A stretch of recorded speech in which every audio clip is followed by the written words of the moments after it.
welcome to another episode of the Power Half Hour Unstoppable Business Owner. I'm your host tonight, and we appreciate you being here. I'm also the founder of Unstoppable Overcomers Productions. We're a full-service media agency, so go check us out at www.unstoppableovercomers.com. And I have the distinct pleasure of bringing to the screen Anke Herrmann. Welcome to the show, ma'am. How are you this morning? I'm very well indeed. Thanks for having me. Absolutely. And ladies and gentlemen, she's all the way from Spain. Isn't that exciting? I absolutely love it. So welcome. I don't think I've had anybody on the show from Spain, so you're my first. Love Hopefully it. not the last. Hopefully not the last. That's right. So tell us a little bit about yourself, Anke.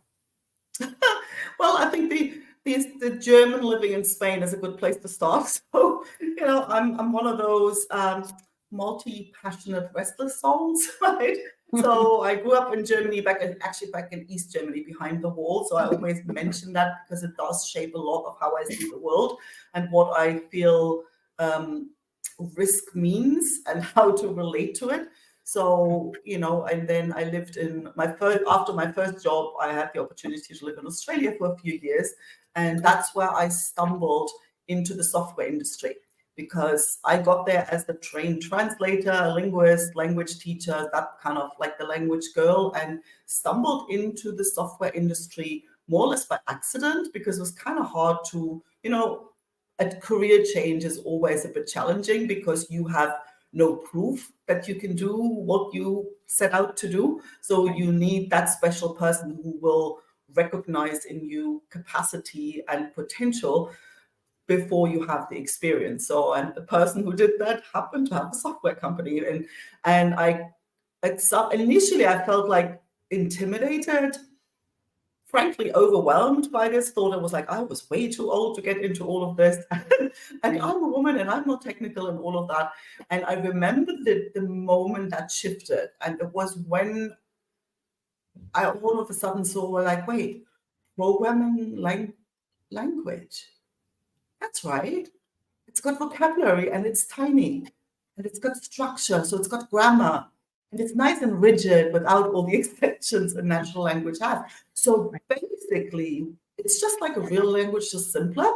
And that was literally a game changer, because that didn't mean that I was any good at programming overnight, but I knew, I know how to learn languages. So I know how to make this mine now. Right. And so as a result of that, I ended up having my corporate career in software development.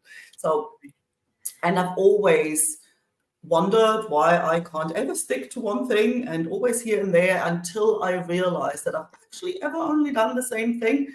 And that is taking an idea, like that piece of creativity, that creative process of taking an idea and then kind of fleshing this out and saying, okay, how are we going to make this happen? Learn what needs to be learned, putting pieces together in unusual ways, and then create something that somehow in one way or another makes the world a better place, right? That's more beautiful, more useful. And, I'd always loved sewing and making stuff and writing and even translating. They all fall into that same bucket. They're all kind of expressions of the same thing. And so like the language thing always stayed there. So bottom line, I decided to learn some Spanish just for the pure fun of it, and then felt, well, I need to practice my Spanish, and started taking trips to Spain when I was living in the UK. So it was kind of easy. And so just hopped over to Spain and really fell in love with the place. I'm like, well, and there was this moment where I thought, well, what would happen if I didn't have to go back to London, to drizzly grey London, if I could just live here in southern Spain in the sun and have this day every day? What on earth would I do for a living? And there was this idea, and you know what it's like with a little seed once it's there. Yeah. And I remember coming home from work one day, and I was like, well, what would I do? And all of a sudden, it literally hit me like a ton of bricks. I had some flamenco music playing in the background. I was cutting a summer dress with nice little ruffles down the bottom. I'm like, yeah, that's what I do. If I could have anything, if I didn't have to worry about money and qualifications and any of it, I'd have a sewing studio and I'd make flamenco inspired kind of stuff, and not factory, like made to measure, where we're back to that creative process, right? So where it's literally like, okay, who are you as a dancer? Who are you as a person, like, what do you want in a dress, right? How can we create something that allows you to be yourself on a stage? And I was like, oh, I still get goosebumps thinking about that. So that there was the idea. And then it was like, well, what could possibly go wrong? Right. There was literally what could possibly be in the way. What's a showstopper? And I couldn't find one. And then I thought, well, you know what? Let's just go for it, because I did not want to look back like in my life. I did not want to be there at some point thinking, oh, I wonder what life in Spain would have been like, So I thought, I want to know. It's more like when you sometimes walk and you see in the shopping window, you see a dress you like, and you can't get this dress out of your head until you try it on. And then it's either yours for life or you go, oh boy, I'm so glad I didn't get it, right? So I thought, I just wanted to try on that dress. And that was 20 years ago. Right. Wow, that is amazing. I just love that you did what you were inspired by, and then like, well, why can't I? And I love that, because a lot of us get caught up in the well, I really can't do that, right? And because somebody told us at one point that we couldn't, and I don't know about you, but I'm like, hold my beer, watch me, type of girl. I'm saying, yeah. You tell me I can't, I'm like, watch me.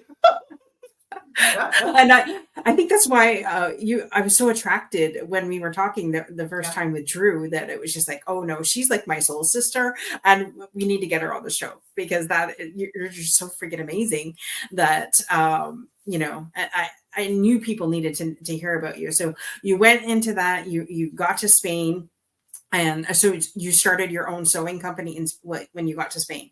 Yeah, look, I wouldn't call it company. Like, that's not how I looked at it, right? I still kind of look back at this and I'm like, well, it was a sewing studio. I still call it studio to this day. Company has a sense of size and professionalism behind it that I never even I was always more the artist in it. I literally heard recently, Alex Hormozi said, like, there's two ways to go about building a business. Like, you're either the artist and you're obsessed with the skill and you get better and better at that, which means you can grow your business there by getting more exclusive and more boutique and more, raise your price based on the brand you're building. Right. Or you can fall in love with the art of building the machinery to sell the thing you like creating, right? And so that would mean more volume, hiring a team, and that's like what I kind of think of when I hear company, right? And I'm clearly more the artist, right? So I was never interested in building the machinery to make a lot of this, right? So, I mean, it was even one of the reasons I left the software industry, because all the opportunities were in that space where, you can run a project. I'm like, I don't want to run a project. I want to build software, So definitely, clearly the artist there. And I really approached it with, okay, let's just see, I have an idea. So my first job is to find a poor soul who'll buy a skirt I made, right? So that's how far I thought, because I think beyond that, everything else is an assumption. So let me just see whether there is, because the big question I had that no research and no nothing could answer for me is whether, the thing is, I wanted to do dance costumes, flamenco inspired, like not inspired, like full on flamenco kind of costumes. So that is sort of like the most traditional Spanish thing you can do. And I had no idea whether Spanish flamenco dancers, which quite often very traditional gypsy families, not always, but the roots really there, whether they would even consider buying a costume from like some would-be dressmaker, some hobby dressmaker from Germany, right? So that was like, well, I don't know whether we have a viable idea here. They might well tell me to go where I came from. And interestingly enough, it was actually almost the other way around. Like, oh, she's German. She's going to be good. Like, you're all like, and it turned out that being German thing gave me, I had credits that I hadn't earned. Right? It was like, she's got to be a good craft person. They kind of assumed immediately that I knew how to sew well. And Right. they immediately assumed that I was going to be honorable and reliable. And Wow. that was it. Like I said, okay, I'll take that. Let's just work with that. So, and there was literally initially okay, let's just find the poor soul who'll buy something, and then another, and then another. And it wasn't easy. Like, I literally scratched my nails on dance school doors for literally 15 months, you Wow. know, before. And there was always like, yeah, well, we always need somebody who's kind of really good and doesn't charge, so there was that, like, people wanted, but then people didn't want to pay, right? Right. So it took quite a while until through a friend of a friend, it's like, oh, here's this dance school, and something had happened, basically, can you make 12 costumes in 3 weeks? And I said yes. And then I thought, well, now we worry about how we're actually going to make that happen. I'd never in my life made 12 costumes, let alone in 3 weeks. So, that's how it all started. And it was the start of making it work. And it was also the start of the biggest trouble I got myself into. I can't step over this because this is so funny. I love that you said it was your German background that actually helped you. And funny enough is on my dad's side, it's Scottish. My mom's side's Irish. But what I never said to anybody else, also there's German in there too. And I've never said that. Not that I'm ashamed of it. I just never thought of it because usually everybody, okay, not sexist or anything, but everybody says, oh, the dominant gene is from your dad, right? And so my dad probably, well, I'm Scottish, let's just go with that. My mom's just like, oh, wait a minute, but there's my part too, right? And her dad was Irish, her mom was German. So it's just like, so there's a hell of a combination mix here. Like, you wonder why I'm a little spicy sometimes. And anyways, when I say that, like coming out, like a fighter, meaning that I've, you know, I had to fight for a lot in life to get, to overcome it and get through that. So I love that you said that. I love that it was because of the German side that you were able to, go ahead with that. Yeah, I and love it was that. also, I think it's also one of those lessons that I was kind of lucky to learn sort of early, to not make assumptions, right? Because I Yes. thought the being German mattered, but I thought it was going to be a disadvantage. I thought it was going to be the reason they wouldn't hire me, because like, hey, like, how dare you kind of mess with our culture here? That's the reaction I expected. I did not expect them to see, oh, German. Oh, I love German cars and German engineers. And I'm like, yeah, I'm the daughter of engineers, right? So you can trust. It is true, right? I always say, like, the heart of an artist and the mind of an engineer. So there is that combination quite clearly, Right. but I didn't expect the being German being like this massive advantage. So it's like, Right. yeah, don't ever think right? Until you Right. really find out. I love that. I love that. So you got 12 costumes to make. You've made your 12 costumes, and so it's just gone from there. I love that. Yeah, I never saw the 12 costumes until like 2 years later on a YouTube video, because, well, I had to work. That was my first night shift. That kind of was an indication of what was to come, because obviously, well, and then this comes, and that didn't work the way expected. So it was like manic until I worked through the last night, and Mhm. then worked all the way through, and I kind of helped them get ready in the dressing room. And finally, they were about to start, and I kind of took my seat in the audience, and then, so, oh, finally I could relax, literally, when they stepped out on stage, and sort of the only thing I remember, the curtains going up, and then I probably snored the whole way through. I never saw them come out. I never saw a thing of that whole performance. Oh So yeah, my. I kind of saw it on a YouTube video 2 years later. And it That literally started from there, because then it was that, all of a sudden there was a phone call. And because again, it was that, like, yeah, it's another career change. It's like nobody knows you. I can say that I know what I'm doing. And I had my little bag where I made stuff that I could show. That was my resume. I took a little bag with a few things that I'd made, so I could show them what I did. But until, like, yeah, nobody wants to be the guinea pig. So it's literally, these guys were in an emergency, which meant they no longer cared. I was better than nothing. And then from there was people from those 12 would call and say, hey, you remember me? I was in that group. Can you make me something else? And then other people would ring and say, hey, I got your number from, do you remember in that group? So that's how it started.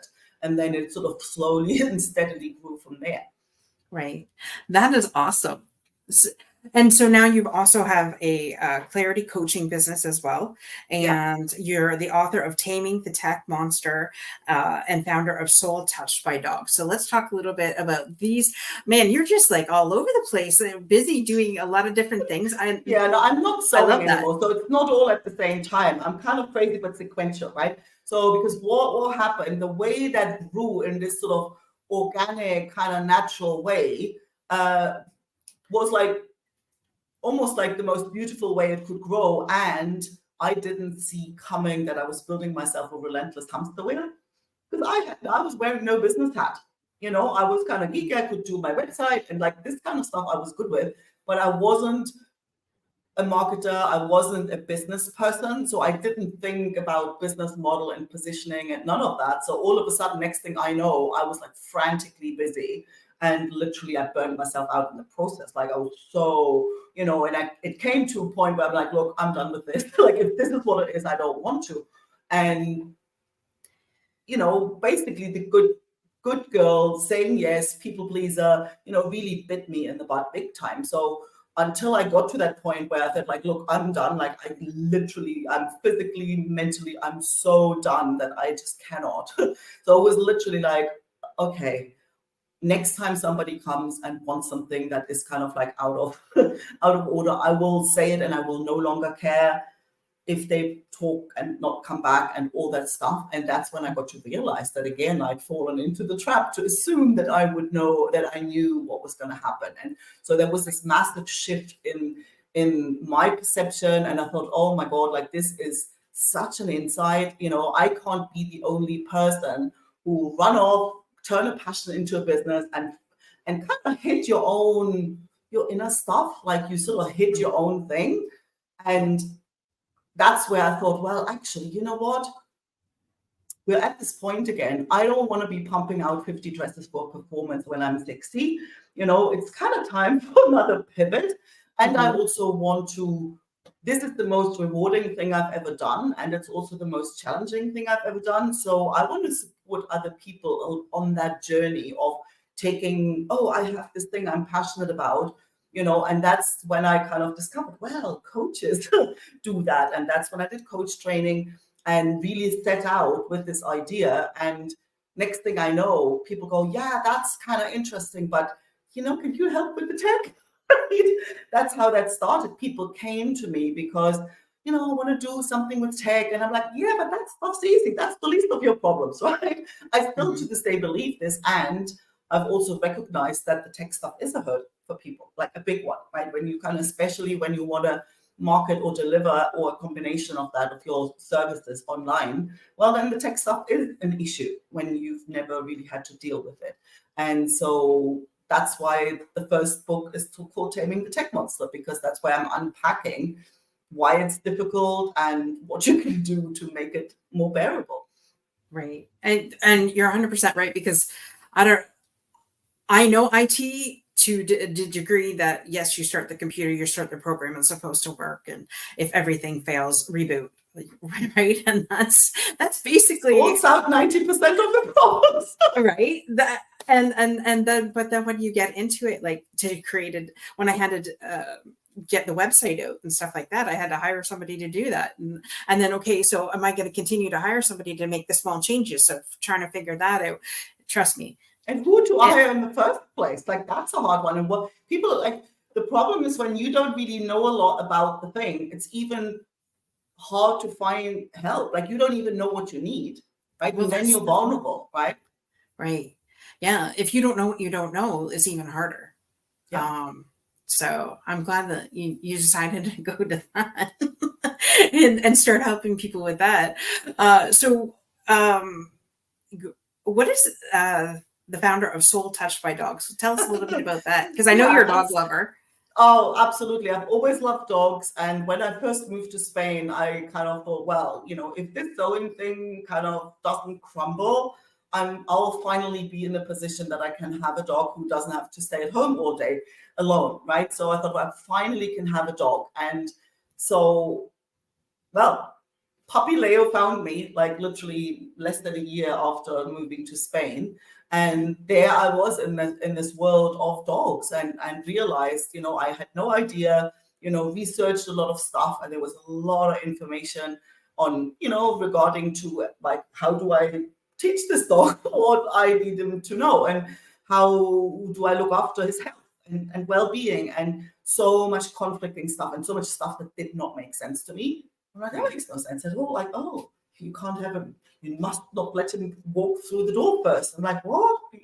So anyway, there was a lot of stuff. So I kind of started to research, and, and got to see also how people treat their dogs, and how kids are brought up to, not respect animals in the way that I think they should be respected. And then I got the second dog, another one of those straight from the street, and then the third dog. And so I always had this thing, it's like, oh, I want to do something with dogs. I want to be part of a movement that changes the narrative around how we honor these beings as not just a toy for the kids, or a tool to get some work done, or to get your campo protected, that we have so much to learn from them, right? And all these big ideas of what I would do and how I would do it. And then I thought, well, wait, why don't I take a little bit of my own medicine? Like, what would I say to a client who comes with such a big, fluffy vision? And I would think, well, I'd say, what's the tiniest step you can take right now with what you already have?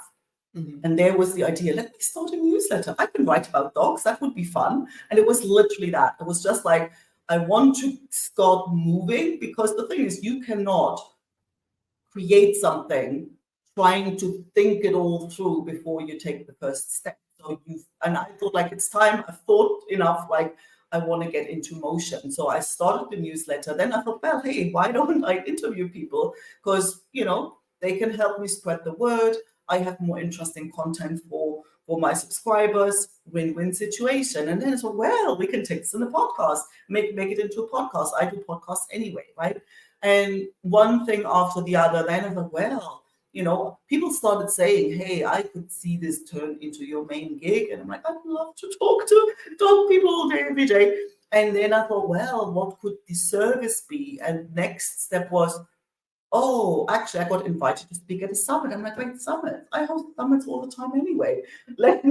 So I hosted my first summit, and it's just, I'm almost like, I'm allowing this thing to evolve. I just don't put the lid on, right? So there's just one step after the other. And now they're kind of coming together in a sense. Soul Touched by Dogs is my absolute passion project. It's where all my passions merge. It's also where I walk my talk.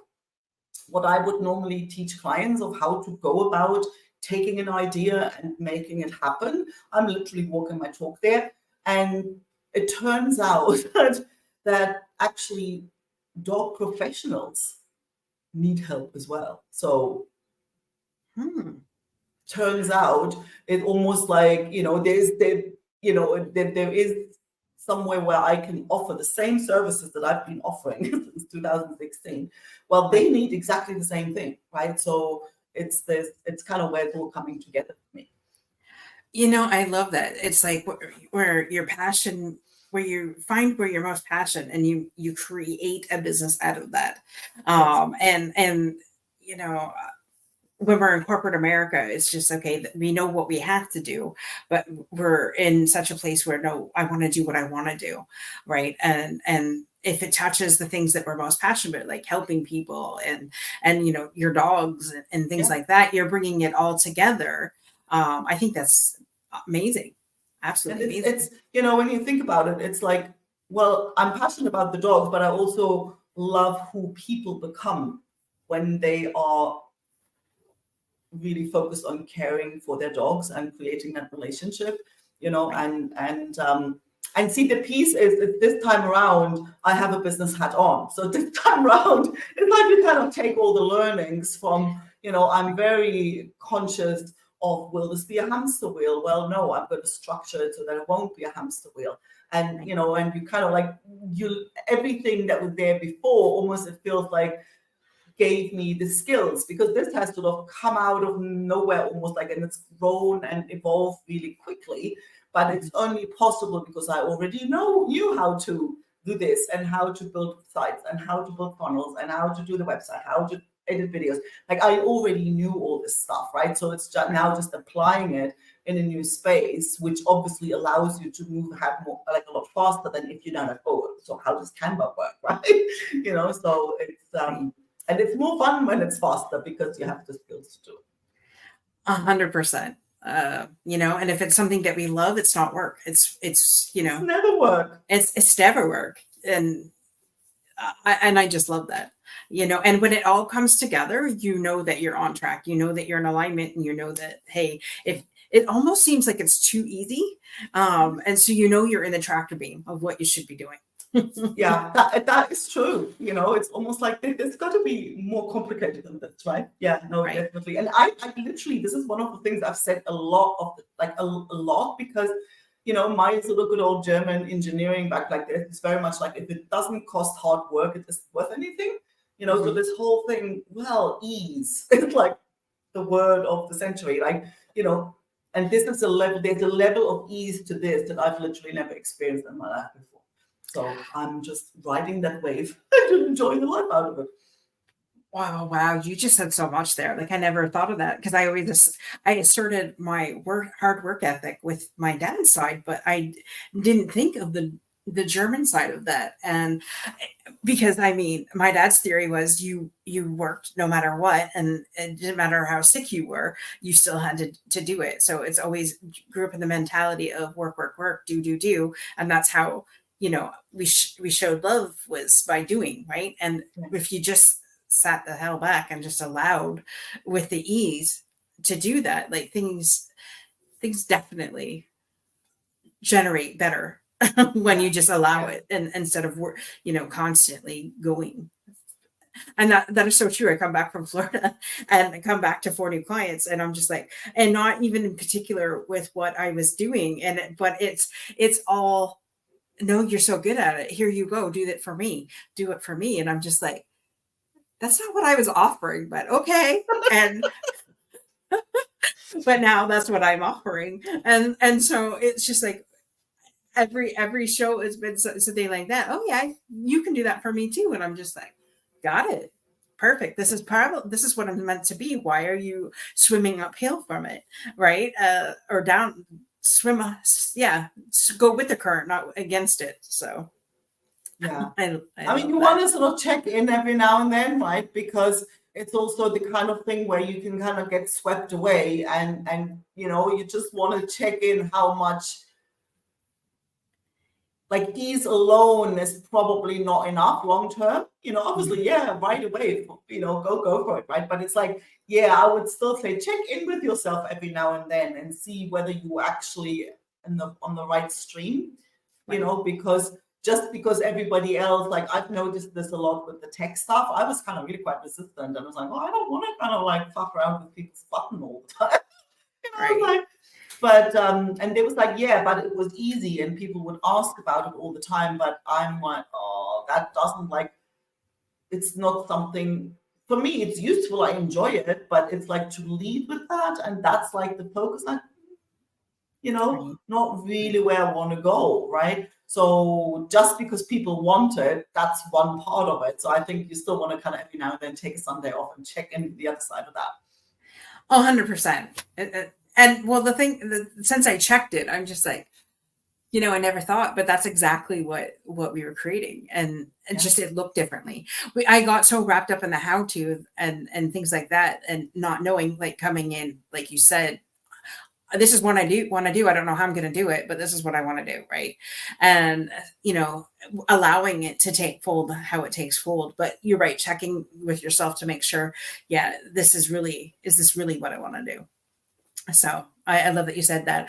And I can't believe it's almost half an hour already. So tell us, Anke, what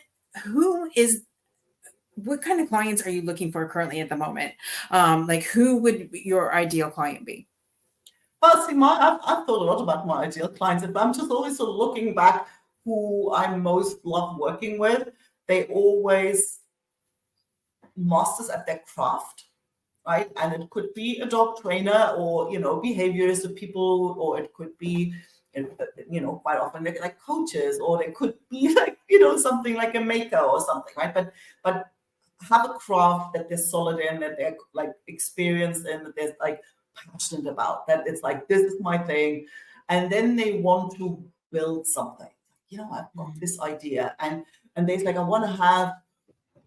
And sometimes, and what happens quite a lot with solopreneurs, and it's kind of like my story as well. It's this like, when you go in with the passion, when you lead with the passion, and it's a service, there's usually your calendar is full before your bank account is as full as you'd like it to be, right? So it's where you get to this like, I'm kind of maxed out here, and I don't even want to, I'm at capacity. I don't want to even offer it to more people, or like, I can't take any more clients, but I sure would quite like to make more money than this, right? So that kind of space where you think, well, so how are we going to take the limits off here?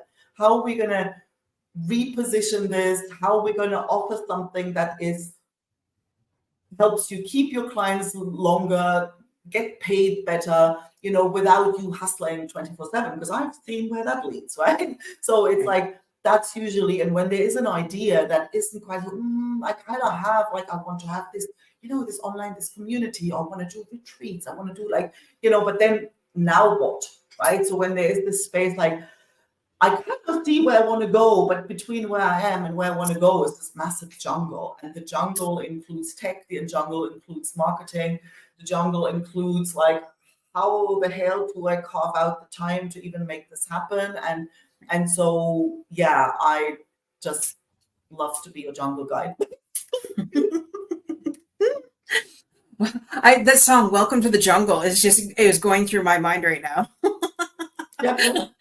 I love that. I love that. So definitely, if you are a master at your craft, you're wanting to build the next thing or build upon what you're already good at, definitely get a hold of Anke here at AnkeHerrmann.com, and go check her out.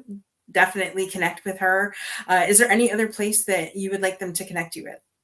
Well, if you love dogs, then I already like you. And then go to soultouchedbydogs.com. Perfect. Love that. And where can they find your podcast? Soultouchedbydogs.com.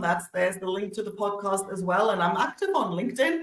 I do a lot of interviews with people there. So yes, I happen to be on her interview on LinkedIn, yes. So go check that out. It was fun. I had a great time on your show as well. And thank you for being here today, Anke. It's an absolute pleasure to get to know you. And we'll have to do something else in the future for sure. Oh, I'm always up for that. Thank you so much for having me. All right, guys. Don't forget, be unstoppable in all that you do. And same time, same channel next week. Bye for now.